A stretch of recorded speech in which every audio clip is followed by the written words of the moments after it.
தற்போதைய அண்மை தகவலை பார்த்துக் கொண்டிருக்கிறோம். நாம் தமிழர் கட்சியினர் மிரட்டல் விடுவதாக இயக்குனர் ராஜ்குமார் பதிவொன்றை வெளியிட்டிருக்கிறார். அது குறித்தான அண்மை தகவலை பார்த்துக் கொண்டிருக்கிறோம். தொலைபேசி வாயிலாக மிரட்டல் விடுக்கப்படுவதாக அவர் எக்ஸ் தளத்தில் பதிவிட்டிருக்கக்கூடிய அண்மை தகவலை பார்த்துக் கொண்டிருக்கிறோம். விவரங்களை எம்முடைய செய்தியாளர் பாரி கார்த்திக் வழங்க நாம் கேட்கலாம். பாரி கார்த்திக், விரிவான விவரம்.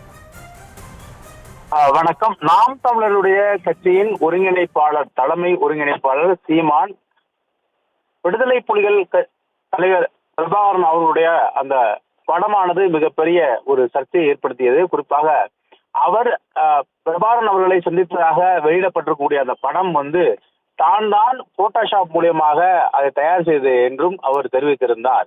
இந்நிலையில் அந்த கருத்து தொடர்பாக பல்வேறு விவாதங்களை வந்திருந்தது.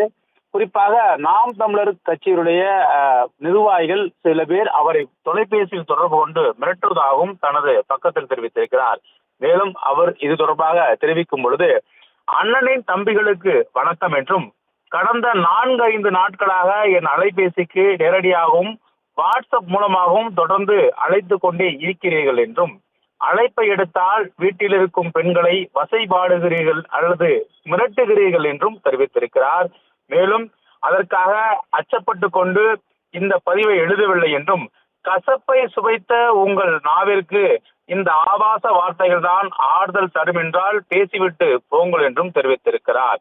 இடையே அவரை கடுமையாக விமர்சித்தும் அதே போல திட்டியும் தனக்கு குறுஞ்செய்திகள் மற்றும் தொலைபேசி வாயிலாக அழைப்பு வருவதாக தெரிவித்திருக்கிறார்.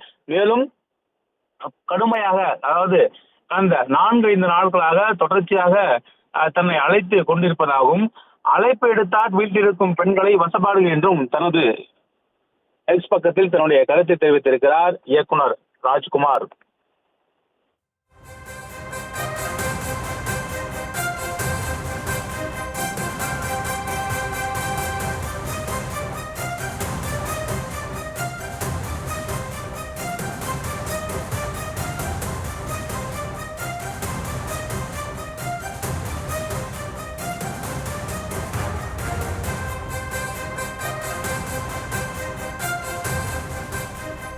விரிவான விவரங்களுக்கு நன்றி பாரி கார்த்திக்.